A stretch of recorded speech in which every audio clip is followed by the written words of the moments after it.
Welcome back, everyone. My name is Patrick. You're watching the Oilers Rundown. Well, I almost don't even want to talk about yesterday anymore. I think I got all my thoughts out about it in the Fanatic Rundown last night, but as everyone knows, the Edmonton Oilers blowing a 4-1 lead and falling in Game 1, 5-4 to the Vancouver Canucks last night. The Edmonton Oilers suffered, well, we believe it's a cramping issue to Leon Draisaitl. Draisaitl was not on the ice today. Adam Henrique, who missed Game 1, was on the ice today for the Oilers practice. Sam Gagner was skating in Leon Draisaitl's place in the top 12, and Warren Foegele was skating with Connor McDavid and Zach Hyman. Matthias Janmark got the start with McDavid and Hyman in Game 1. I think we kind of knew that one wasn't going to last. I mean, ideally, you have Adam Henrique in that position. If Henrique is possibly ready to go, he could be back in that position for Game 2. Henrique was dealing with an ankle injury. Head coach Chris Knobloch said both Draisaitl and Henrique were day-to-day, so we'll probably find out around game time tomorrow night if they are in for Game 2. And yeah, it's definitely a must-win for the Edmonton Oilers. I don't think they can go down 2-0 coming back to Edmonton. It wouldn't necessarily be over, but that's a hard hill to climb there. You got to win 4 out of 5 games. It's doable, but I think the Oilers, especially after that Game 1 performance, they were solid, and I thought, in the first 20 minutes, but the final 40 belonged to the Vancouver Canucks. They were by far the better team last night. They deserved the victory. The Oilers were fortunate to be up 4-1, and you just wish they could have held on to that lead, because in the Stanley Cup playoffs, you got to win some games that you probably don't deserve to win, and if the Oilers had managed to get Game 1 last night, it probably would have been a one they didn't deserve, but definitely would have taken, and unfortunately, it goes back Vancouver's way, so the Oilers definitely looking for the split in Game 2. The playoffs are here, and my friends over at Deflect Apparel have everything you need to help cheer on the Oilers in their run for the Stanley Cup.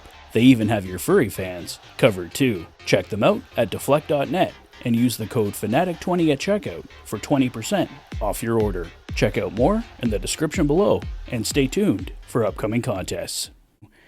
I think the Oilers just have to stay even-keeled. I mean, if they had held on to that 4-1 lead and won Game 1 4-1, they definitely couldn't have got too high on that. And blowing that lead, losing 5-4 in Game 1, they can't get too low. Like I said, stay even-keeled. It's one game. It was a heartbreaking game. You hate to lose that way, but at the end of the day, it is just Game 1. We have Game 2 tomorrow night. Brand new day, brand new game. Just get this series tied up, and I think the Edmonton Oilers will be okay.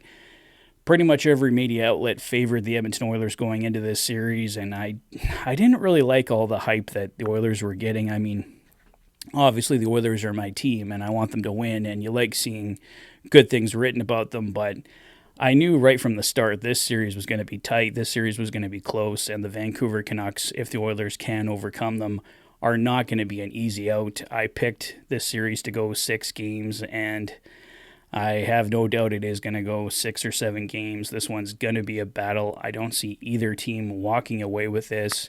The Oilers certainly have another level they have to reach. They were playing so much better against the LA Kings, and we know they have a lot more to give, and I know they will give that effort in Game 2 and hopefully get this series tied up. But yeah, guys, nothing solid to report on Leon Draisaitl or Adam Henrique. Like I said, Henrique was on the ice at practice. Leon Draisaitl wasn't. Head coach Chris Knobloch saying both guys are day-to-day and will be game-time decisions tomorrow night. So we'll see what happens there. For fans of Rig 72, it sounds like Toff and I will be doing Game 2, first edition of Rig 72 in quite a long time.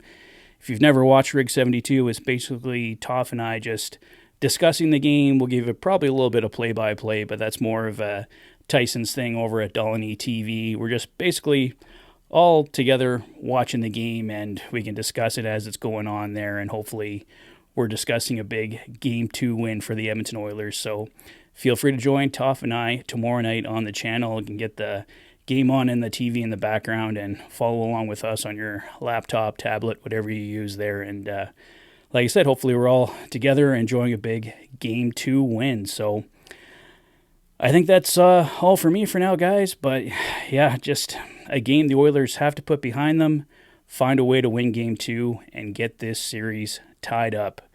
Let me know your thoughts on Game 1. What do you think the Oilers need to do to take down the Canucks in Game 2? Let me know your thoughts in the comment section below. If this is your first visit to the channel and you like what you see, please consider liking and subscribing for all the latest Oilers content. You've been watching the Oilers Fanatic. Thanks for being a fan.